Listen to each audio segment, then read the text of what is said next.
Welcome back to the Word with G podcast. I'm your host, Greg Larnard, and this is the last segment before Super Bowl 49.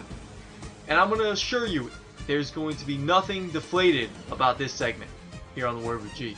Expect this to be a very, very physical matchup between these two teams, the New England Patriots and the Seattle Seahawks. And now let me give you the keys to the game in Super Bowl 49. Starting with the Patriots. You must contain Russell Wilson. Don't let him get outside the pocket. Don't let him use his legs, beat you with his legs. Make him beat you with his arm. He's grown as a passer, no doubt about it. But he's not Aaron Rodgers. He's no Peyton Manning. He's no Drew Brees. He's no Tony Romo. And he's not even Tom Brady, the guy who's on your side. So don't let him get outside the pocket and extend the play. That's what he wants to do. I know he'd rather look and find somebody down the field, but if he can't, he'll take advantage of the running room he's got. Don't let Russell Wilson take advantage of that running room. But what you need to take advantage of is the Seattle wide receiving corps. Doug Baldwin, Jermaine Kearse, Ricardo Lockett. Do any of those names put the god of fear inside of you? I didn't think so. Especially not with the secondary that the New England Patriots have. Darrelle Revis, Devin McCourty, Brandon Browner, who, oh yeah, was a Seattle Seahawks last year and a Super Bowl champion. So kind of cool. He's back in the Super Bowl, but not with the Seahawks, against the Seahawks. And this might be New England's best defense since they last won a Super Bowl. They've got a great secondary, great cover corners, much better than what the Green Bay Packers have. And they forced 4 turnovers, 4 interceptions by Russell Wilson on these wide receivers. So be physical with them. They're not big physical wide receivers. Push them around a little bit, get them off the rhythm, get them off their routes, and make Russell Wilson uncomfortable where he's going to throw the ball, not knowing exactly where his wide receivers are going to be. And finally, try, and I say this, try not to let beast mode gash you. I know it's easier said than done sitting here in my seat rather than sitting in the locker room with the New England Patriots. But try to hold him to minimal gains. If you can stack the box.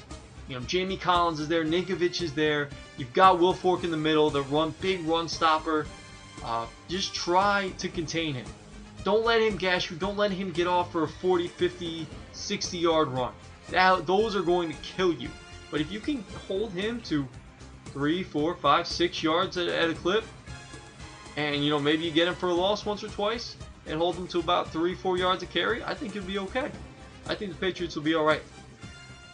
So going over to the Seattle side now, keys of the game for Seattle, I think they need to get pressure on Tom Brady. We know Tom Brady doesn't do well with pressure in his face, pressure at his feet.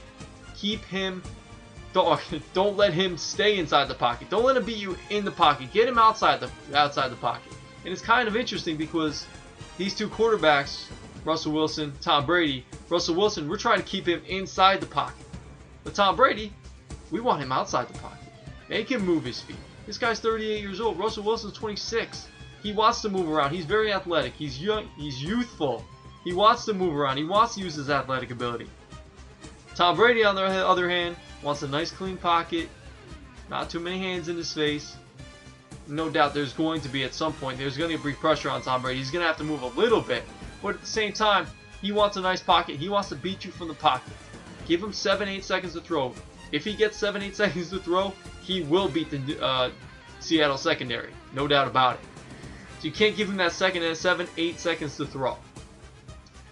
And we know he's old. He doesn't move well. So the keys for Seattle, get him out. Make him move outside the pocket. Make him try. We've seen it, I think, maybe once he picked up once or twice.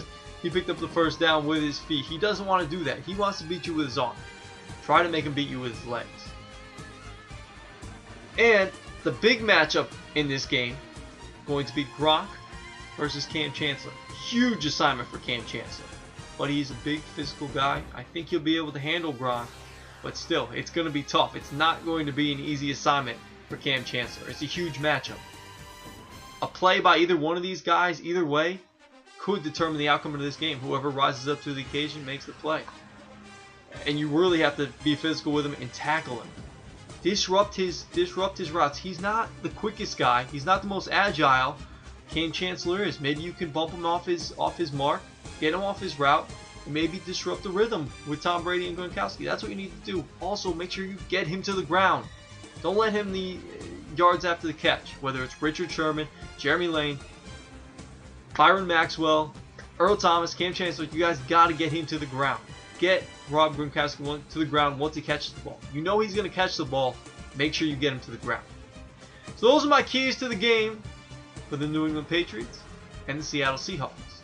Now, for my game prediction. I've got Patriots 20 and Seahawks 18. I don't see this as being a very high-scoring affair. I'm going to take the, I know it's an odd number with the Seattle Seahawks, but the reason I'm doing this is because the pool I'm in, you get 1 point either way, and I figure there's a better chance of the Seahawks scoring either 17 or 19 rather than if I say 17, 18, or 16. So I'm playing the odds on this one, but what I'm really rooting for in this game is going to be my numbers. I'm in a box. I've got 2 numbers for each team. In the first box, we've got Seattle with 8 and the Patriots with 0. In box 2, those okay numbers. I can live with those numbers.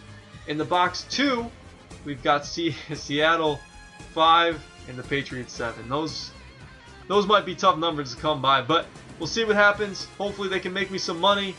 That's what we're rooting for. We're rooting for our numbers and for G to make some money. So this has been the Word with G podcast, the last one, wrapping up the 2014 season. On the flip side, you'll get my reaction from the Super Bowl, all the happenings around the league, what's going on. Stay locked to the Word with G podcast. You can follow me on Facebook. I just got the early word. We've got new shirts in, black with white writing this time, not like the ones you see over my shoulders here, the white with the black writing. We've got black shirts, white logos. Check them out. I'm picking them up tomorrow. I'll put them up on the website online. Get yours soon, coming soon. Hopefully I'll get them up there soon. But stay tuned. Word with G podcast. I'm your host Greg Larnard, where you sit back and listen, and I'll explain. We'll catch you next time.